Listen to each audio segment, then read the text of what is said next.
morning, or depending on when you're watching this, good afternoon, good evening, or good night. My name's Ross, and as always, told out of Voice Radio. So today, Radiant Charizard's been revealed. Let's make no bones about it, we need to talk about Radiant Charizard. Of course, we've been talking a little while now, and this is the third time this has happened. Pokemon Go cards being found in Astral Radiance packs. Obviously, it shouldn't be happening. It is, and I'm convinced that it is. As I've told you guys a bunch of times on this channel, we don't cover proper leaks. If somebody's taken a potato can picture inside a factory, we're not covering that on this channel because I really don't want to encourage that behavior, etc. However, these are actually being pulled from Astral Radiance packs, and that is a pretty big deal. And if they are being pulled from actual packs that are actually on sale, that is the kind of stuff we need to talk about. Why is this happening? Well, as I told you before, there are basically two options. Either Pokemon Go cards are being printed onto Astral Radiance print sheets by mistake, or Astral Radiance and Pokemon Go are being printed, in the same factory but separately, and a few Pokemon Go cards are being mixed in by mistake. One of those two things must be happening. Now, I've had some people asking the questions of, well, hang on a second, Wassy, what's that going to do to pull rates? Does that mean these cards are going to be much rarer when we actually get round to Pokemon Go? Well, there's basically three options. If the cards are being accidentally printed onto Astral Radiant sheets in addition, then it's not going to affect things. If they are being printed onto Astral Radiant sheets instead of Pokemon Go sheets, then that will have a little impact. And if they're being printed separately and mixed in, that will have a little bit of an impact. But bearing in mind at this stage, Astral Radiance has been out for almost a week. And we've had pre-releases. We've had an awful lot of people opening thousands and thousands and thousands and thousands of packs. And so far, we have seen people have opened one Blastoise, one alternate art Mewtwo, and one Charizard. Yeah. Even if it is affecting the pull rate, the effect that it's having is negligible because so few of these are actually being pulled that it cannot really affect the pull rate that much because there aren't that many of them. If we'd seen, 100 people pull Charizard at this stage, meaning that a significant amount had been in there and more were going to be pulled, then at that stage, we could have a conversation about whether Charizard would be harder to pull in Pokemon Go proper, but that's not where we are. Like I say, it could be that these are extra Pokemon Go cards that have been printed, or it could be that they have been printed as part of the Pokemon Go run. Either way, if it's impacting the pull rate, it's going to be negligible. So Radiant Charizard then, this was posted by Soccerboy Coop over on Reddit, and like I've said, this has literally just gone and been pulled from a pack of Astral Radiance. Is it any good?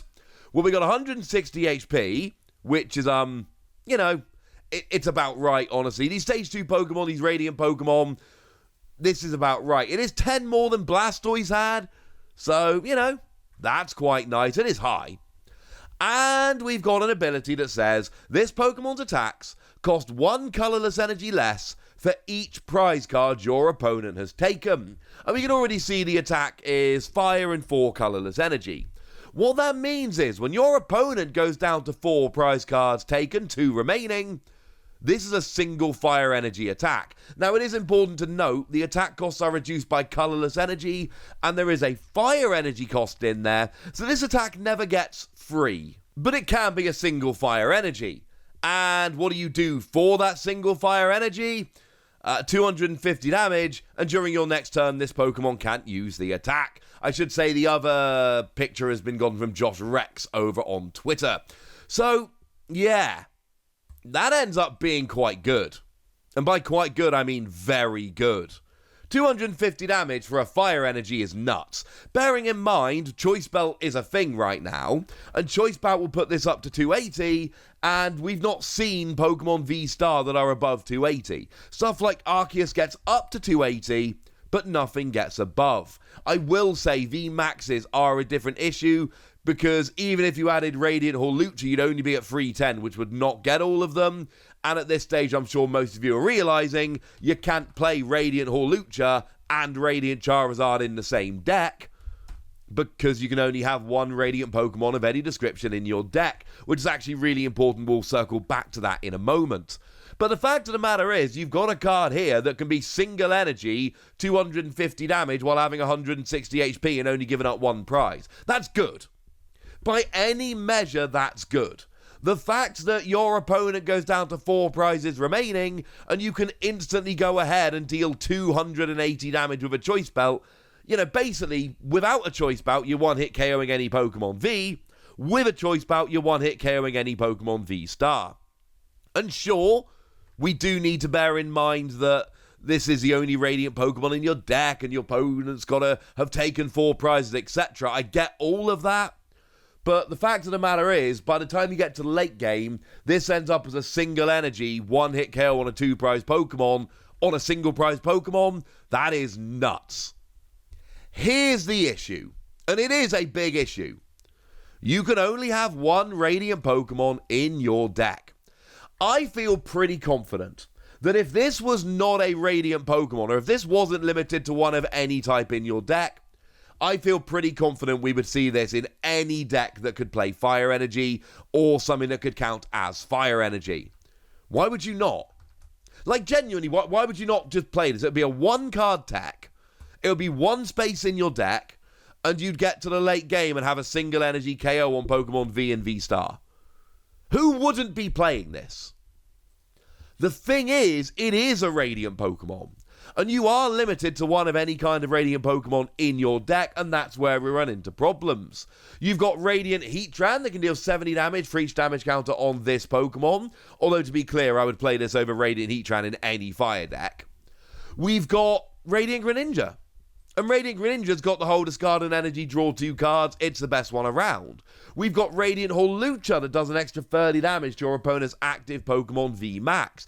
These are relevant things that are going to see a lot of play. It's not actually out here yet, but in our next set, we're going to have Radiant Gardevoir, and Radiant Gardevoir reduces damage done to your Pokemon by 20. And that's the problem.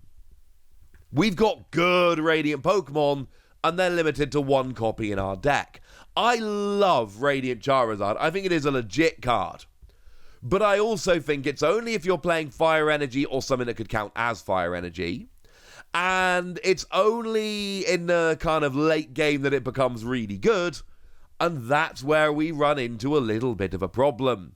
Whereas stuff like Greninja, Gardevoir, Hawlucha, they can be helping you out from turn 1 of the game, or at least a very early game. Radiant Charizard can't. But I've already seen people saying, oh, this is terrible. No, it's not terrible. The only question is it good enough as a Radiant Pokemon to see play over other Radiant Pokemon? That's the question. Because it is a good card. I'm sorry, we get to the late game, you're doing 250 for a single energy on 160 HP, single prize basic Pokemon. That's ridiculous. The question is whether I want to play it over the other Radiant Pokemon, and I honestly think in some decks we will. I think if you're playing the right kind of energy, mid to late game, you're running low on resources, hey, can you find a basic Pokemon in a single energy, maybe a choice belt? Yeah, that's not all that difficult. But I do want to have a little bit of a note here about potential value of this card. Of course, we saw that the Blastoise was actually, the one that was pulled from an Astral Radiance pack, was sold for $250, and I said that was silly, because we can have a look at Radiant Greninja, which is clearly the best of the Radiant Pokemon so far, and as it stands at the moment, that's like a $3 card. So, yes, Blastoise is way more popular than Greninja, no argument there, although Greninja is pretty popular in its own right. But if Greninja's the best Radiant Pokemon around and it's a $3 card, let's not all go pretending that the Blastoise is suddenly going to become super, super valuable. But we all know at this stage that Charizard's a different beast. So let's do a little bit of a comparison. We're over on TCG Player. Arceus V-Star, I think is fair to say, is the best V-Star around at the moment. Yeah, Palkia's coming and Palkia's really good, but Arceus V-Star is the best V-Star, the most playable, sees the most play, the most success, it's the best of them, and it's sitting there at $30. Hyper playable, $30 Rainbow Rare. If we have a look at the Rainbow Rare of Charizard V-Star, it's $115. It's about 4 times as valuable, even though it's not really playable. And I know we've seen a couple of decks that have tried to make it work, ironically using Arceus. It's not a great card. And the point of this illustration is that even though it's a significantly worse card, Rainbow Rare Charizard is way more expensive, about 4 times as expensive as Arceus V-Star. So you should expect Radiant Charizard to be way more expensive than other Radiant Pokemon. The thing is, as it stands at the moment, the Radiant Pokemon are like $1 cards, other than Radiant Greninja, which is a $3 card. Assuming the pull rates are as they have been in Astral Radiance, sure, it's going to be way more expensive than Radiant Greninja, but even if it's 10 times as expensive, that's a $30 card. Don't expect this Charizard to be a $200-300 card. It's not going to be. Expect it to be the most expensive Radiant Pokemon by all means, but don't expect it to be some stupid expensive card, because it ain't going to be. But I'm telling you now, with absolute certainty, I am playing this in some decks. Now, I can't tell you how it's going to end up going. I can't tell you how my testing is going to work out.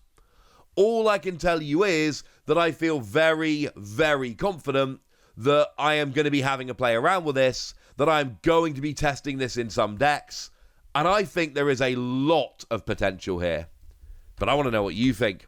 So let me know in the comment section, would you? Go nuts! Be nice! And then make sure you like this video, subscribe to this channel, follow me on Twitter at TheWasi, and Twitch for some live action at twitch.tv/PTCG Radio. If you want to support the channel, get some bonus podcasts and all that good stuff, head on over to patreon.com/PTCG Radio, where you can do exactly that. But by far the most important thing, as always, look after yourselves till next time, would ya? Thank you very much for watching. My name's Ross, and you've been watching PTCG Radio.